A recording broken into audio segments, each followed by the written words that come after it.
বিসমিল্লাহির রহমানির রহিম। আসসালামু আলাইকুম। আমি রাবেয়া বলছি। আবারও নতুন আরেকটি ব্লগে আপনাদের সবাইকে স্বাগত জানাচ্ছি। দূরে ও কাছে যে যেখান থেকে আমার আজকের ভিডিও দেখছেন, আশা করি আল্লাহর অশেষ রহমতে সবাই খুব ভালো আছেন। আলহামদুলিল্লাহ, আমরাও সবাই ভালো আছি। তো আজকে সকালে নাস্তা করার পর আমি বারান্দায় কিছুক্ষণ দাঁড়িয়েছিলাম। আকাশে অনেকগুলো চিল উঠতেছে, তো ওগুলাকে ভিডিও করার চেষ্টা করছি। এই তো তারপরে আমি রান্নার কাজে চলে আসছি। আর আজকে আমি রান্না করব লইটা মাছ। তো রায়নের বাবা লইটা মাছ পাঠাইছিল, তো এখান থেকে আমি কিছু রেখে দিছিলাম ফ্রাই করার জন্য, আর কিছু রেখে দিছিলাম রান্না করার জন্য। তো এখান থেকে আজকে এক বক্স নামাইছি। তো ফার্স্টে আমি পেঁয়াজটা ভালো করে ভেজে নিচ্ছি। এর মধ্যে আমি ধনিয়া, মরিচ, হলুদ, জিরার গুঁড়ো একটু সামান্য পানি দিয়ে গুলে পেঁয়াজটার মধ্যে দিয়ে নিচ্ছি। এরপরে আমি এখানে আদা রসুনের পেস্ট আর সামান্য লবণ পরিমাণ মতো যতটুকু লাগে এটা দিয়ে নিছি। তারপর আমি টমেটো দিয়ে নিছি। তো এটা ভালো করে কষিয়ে নেওয়ার পর আমি মাছটা দিয়ে দিব। আর মাছটা লইটা মাছটা অনেক নরম, তো এটা দিয়ে বেশি নাড়াচাড়া করা যায় না। তো এখানে আমি যতটুকু পানি দিছি এতটুকুই একটু সামান্য কষিয়ে তারপরে মাছটা দিয়ে দিব।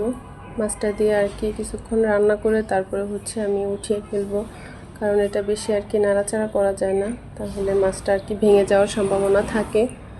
তো এই তো আমি এখন মাছটা দিয়ে নিছি।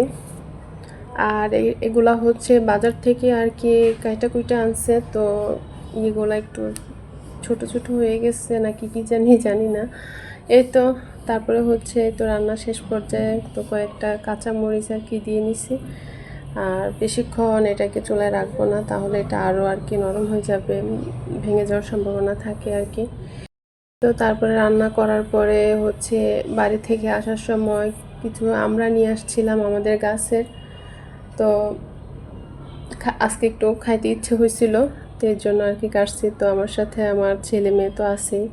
ওই যে আমার মেয়ে একটা আস্ত নিছে, সে খাইতে পারুক আর না পারুক, সে কিন্তু সবসময় বড়টাই নিবে। আমরা খাইতে খাইতে আমার ছেলে বলতেছে যে আজকে একটু বাহিরে ঘুরতে নেওয়ার জন্য।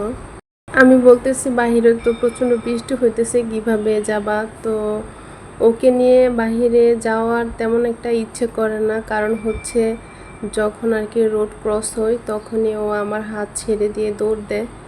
তো এই ভয়ের কারণে ওকে নিয়ে বেশি একটা বের হই না।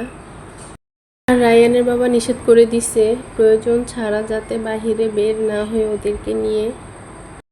তো ওরা তো ছোট মানুষ, ওদের একটু মাঝে মধ্যে বাহিরে ঘুরতে যাওয়ার ইচ্ছে করে।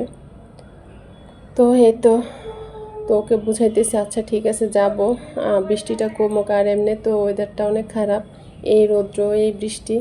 তো ওকে বুঝাইতেছি যে হ্যাঁ যাব, বৃষ্টিটা শেষ হোক, রৌদ্র উঠুক, তারপরে যাব। তো ওকে সান্ত্বনা দিতেছি। এই তো তারপরে আমরা খাওয়ার পরে আমরা গোসল টোসল করলাম, করার পরে দুপুরে খাওয়া দাওয়া করে ঘুমানোর পরে ঘুম থেকে উঠে ওরা প্রতিদিন এই বারান্দায় আসে, মাগরিব পর্যন্ত এখানে দাঁড়িয়ে দেখে। এই তো এটা সন্ধ্যাবেলার ভিউ তো ওদেরকে এখানে বাহিরে তো নিয়ে যেতে পারি না, এখানে ওরা দাঁড়িয়ে যে মাদ্রাসার ওইখানে বাচ্চারা খেলাধুলা করে এগুলা দেখে। তারপরে সন্ধ্যায় সন্ধ্যার পরে বের হয়েছি যে একটু ভাজা পোড়া খাইতে ইচ্ছে করছিল, তখন বাসার নিচে গিয়া কিছু পুরি সিঙ্গারা এসব আনছি। আনার পরে আমরা সন্ধ্যায় এগুলো খাওয়া দাওয়া করলাম। তো সন্ধ্যায় নাস্তা করার পরে ছেলেকে নিয়ে একটু বসছিলাম পড়াইতে, দেখি যে একটু পড়ানো যায় কি না। কিন্তু ওদের দুই ভাই বোন একসাথে থাকলে পড়ানো যায় না। যদি আরও একজন থাকতো তাহলে মেয়েটাকে ওদের কাছে দিয়ে আমি ছেলেটাকে একটু সময় দিতে পারতাম। তো আমি যে ওর ভাইকে পড়াইতেছি এটা দেখে আমার মেয়ে ওকে পড়ায়। আবার আমার ছেলে যখন পড়া না পড়তে চায় তখন একটা যদি ধমক দিই অথবা যদি একটু মার দিই, রিটার্ন আমারটা দেখে আমার মেয়েও ওর ভাইয়ের সাথে সেম করে, ওকে ধমক দেয়, আবার মার দিতে যায়, এই তো ওরা দুই ভাই বোন ঝগড়া শুরু করে পড়ালেখা ডিসমিস করে দিছে। তারপরে আর পড়ালেখা হয় নাই। এই তো আমার ভিডিও আজকে এই পর্যন্তই। আর আমার ভিডিও যদি আপনাদের কাছে একটুও ভালো লেগে থাকে তাহলে চ্যানেলটি সাবস্ক্রাইব করে দিতে পারেন।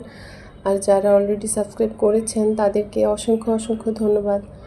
তো আপনারা সবাই ভালো থাকবেন, সুস্থ থাকবেন, সুন্দর থাকবেন, আমাদের জন্য দোয়া করবেন। আমরা আপনাদের জন্য দোয়া করি। আল্লাহ হাফেজ। আসসালামু আলাইকুম।